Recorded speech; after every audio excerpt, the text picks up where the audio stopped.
The act of engaging in the visual arts for me is an experience of learning constantly. You are always a student. All my life experiences, I wouldn't have changed any of it for any reason because it all has come together. All the things I've done, I am the compilation of all that. And there are new things I'm learning, and I'm just fascinated with the whole idea of why we're here, why we act the way we act, and why we make things, and when we make things, why it looks that way. This was some clay pieces I was working on, which are mostly just the marks of the tools. But when I look at it compared to some of the other pieces I'm working on, it's frightening that there are some similarities between them. This would have been 64 or 5, something like that. The thing that's most interesting to me when I go back and I look at the work I did as a child, basically, that I felt a strong desire to make it. And if I was home, I'd take a milk carton, I'd fill it full of plaster, peel the milk carton off, and just start carving the sculpture. I don't really know what it was, but it's never left. 60 years later, I'm still carving. And what I'm trying to do right now is to define the high parts on one half, and then I'll start exploring how far I can really go into the stone, and then I take this midway mark, and then I have to transfer everything to the second side. And there'll be over 100 hours in this piece by the time I'm finished.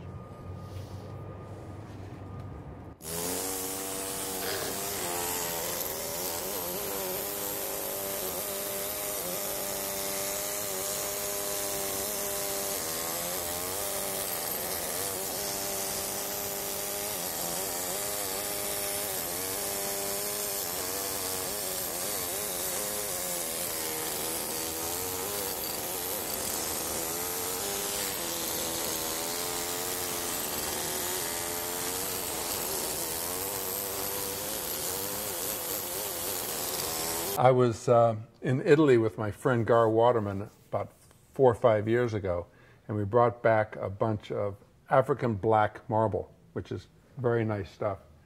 And I have several pieces here, and I got this idea of doing contemporary fossils or bird skulls. And so this is one of them here, and I'll show you the picture I'm working from. But this is a beautiful stone. When it's polished, it really comes up nice and black. And I've been working on these for a while. It's very hard material, and at the same time, it's not real forgiving. But these I'm trying to get finished up right now. And years ago, I went back to Oklahoma to see a friend of mine, and we were walking along a creek one day, and I reached down and picked up a piece of stone, and this is what I picked up. Just one of those little stories, you know, that somehow relates between this and this, whether it's the seed sculptures I'm working on, or the bird skulls, or the figurative work that I'm doing. It's all about not necessarily human form as much as it is an organic form, a form that grows, expands itself, and then you catch it at that one particular time, in that stage where the form interests you. My father traveled constantly, so he was never home that much. So my mother kind of ran the ship, and they were so gracious to let me fail so many times and pick me up, and then they just let me go. A friend of mine turned me on to this book by Bob Kessler, which is photographs of seeds. And in this particular book, I found a bunch of forms that I just found irresistible. And this is one here of a seed pod. This seed pod is probably 9 millimeters, like 3/8 of an inch. It's about this big in real life. But the series I'm working on, which you see here, and this piece, and then the other piece, they're all airborne seed pods, meaning they're dispersed through the air. And this is the first model I made of this one. This is cast in plaster. And this is of that particular seed pod. And I'm preparing these to be cast in glass. And you walk over here, I'll show you the process that we're working on.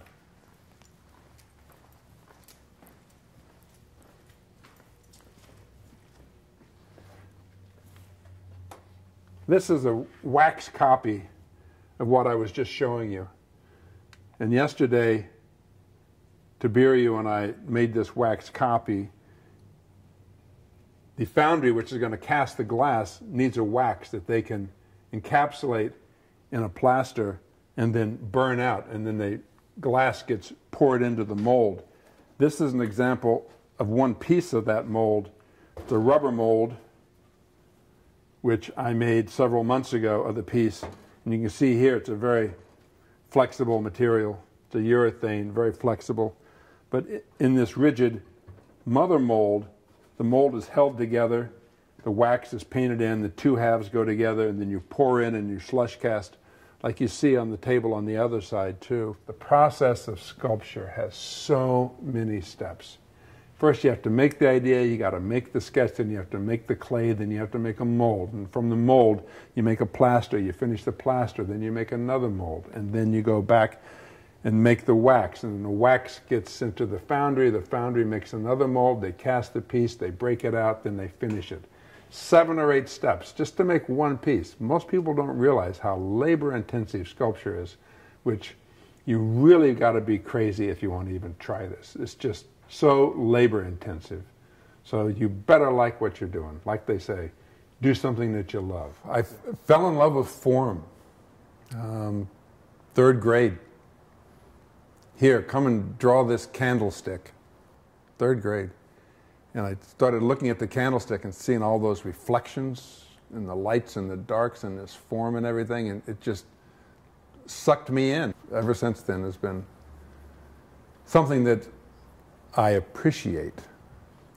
I'm a firm believer that you can, if you have a good experience and you're willing to question, you can develop the skills. And I'm an artist who has worked hard to develop the skills. And making that form, it just, still to this day, just excites me.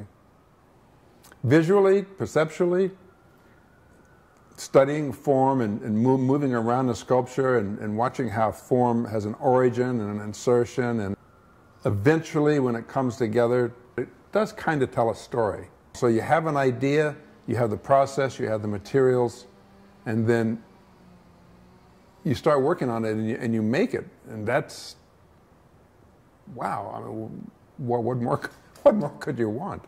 I have to make something every day so I know I exist. You got to build up your hard drive. You got to have a visual library. The more information you have, for me, the better. And going back and forth between the abstract and the realistic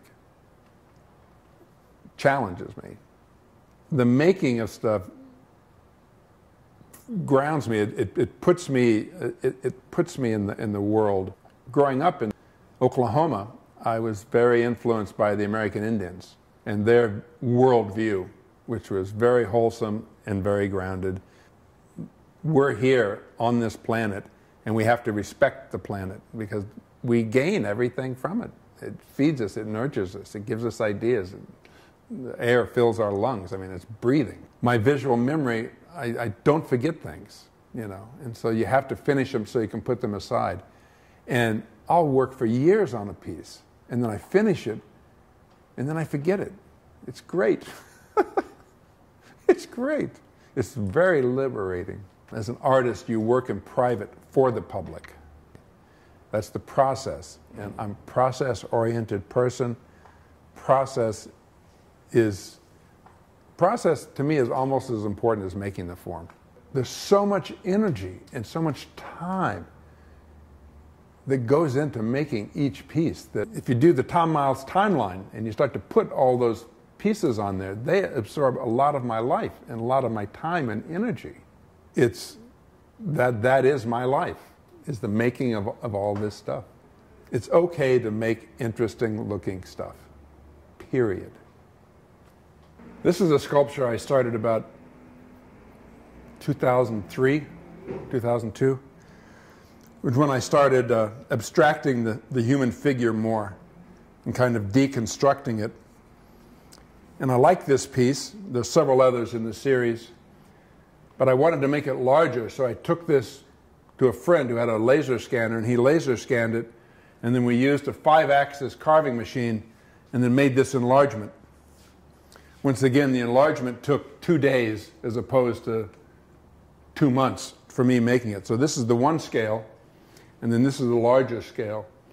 Once you have a digital file, you can scale it to any size. Carving is a totally immersive experience. When you're carving, it absorbs everything about you, all your concentration. You can't do it frivolously or lightly. Carving is the one thing that an artist can do where it's truly in the zone, because you have to concentrate totally. And you got to remember, you're carving something that's 360 degrees in the round. It's just not a relief. It's something that has to read from every direction. It's a challenge. I was in seminary in the 70s, a radical time. Vietnam War was going on. Rock stars were dying all over the place in the late 60s, early 70s.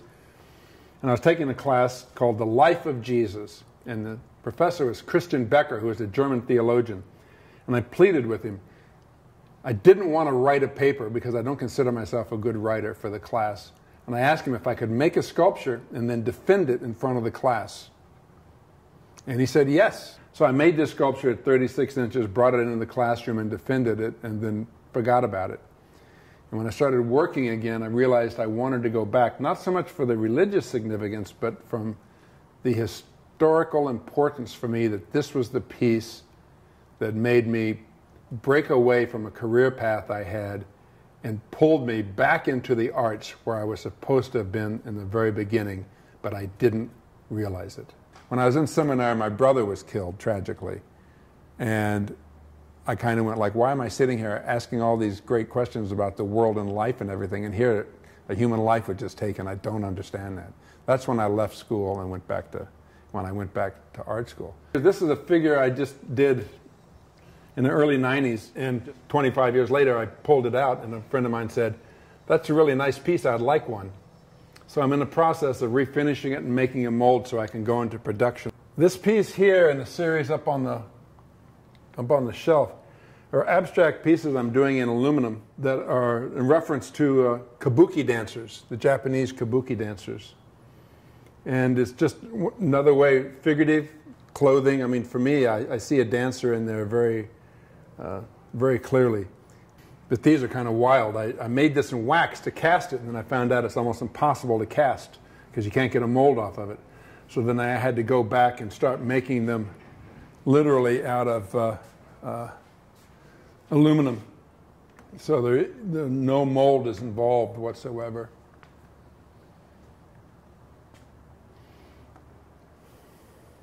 I do them in wood first, and then I copy them in aluminum so I can visualize it better. This is where the hot glue gun comes into play. This is the start of my mother's grave marker. She died in 2014, and I'm going to do a relief sculpture, a marker for her gravesite. And I got started on it, and then got busy with other things, but I needed to get back to get this finished. So I've worked for Jeff Koons, Frank Stella, I've worked in Noguchi, I've worked for so many people that, John Portman especially, the architect out of Atlanta. I mean, I've got sculpture all around the world that I made, but my name is not on it. Once again, people don't understand how the whole process really works. So I developed that skill set and never let it, completely slip away. But I'm not satisfied with my skill set yet. Stainless is a wonderful material because out of all the metals, it is the most pourable and flowable. It'll flow anywhere. If you had a little needle sticking off of this, it would flow in, where bronze and aluminum don't flow so much. That is a maquette, or a small version, a model, for the piece, which sits over 676 Highway on the 17th Street Bridge. That piece is 26 feet tall, made out of stainless steel. This is also made out of stainless steel. when I look back, and I have my markers from 3rd grade when I was doing the candlestick drawing and doing jewelry even back then, and then through high school all the work I did, and then in college the work I did, then after seminary all the work I did. It gives me my timeline and shows what I was seeing, what I was doing, and what I was involved in those different segments of my life on that timeline. And that's important to me for my own personal history, but at the same time it reminds me that this was something I was always engaged in and something that was important to me.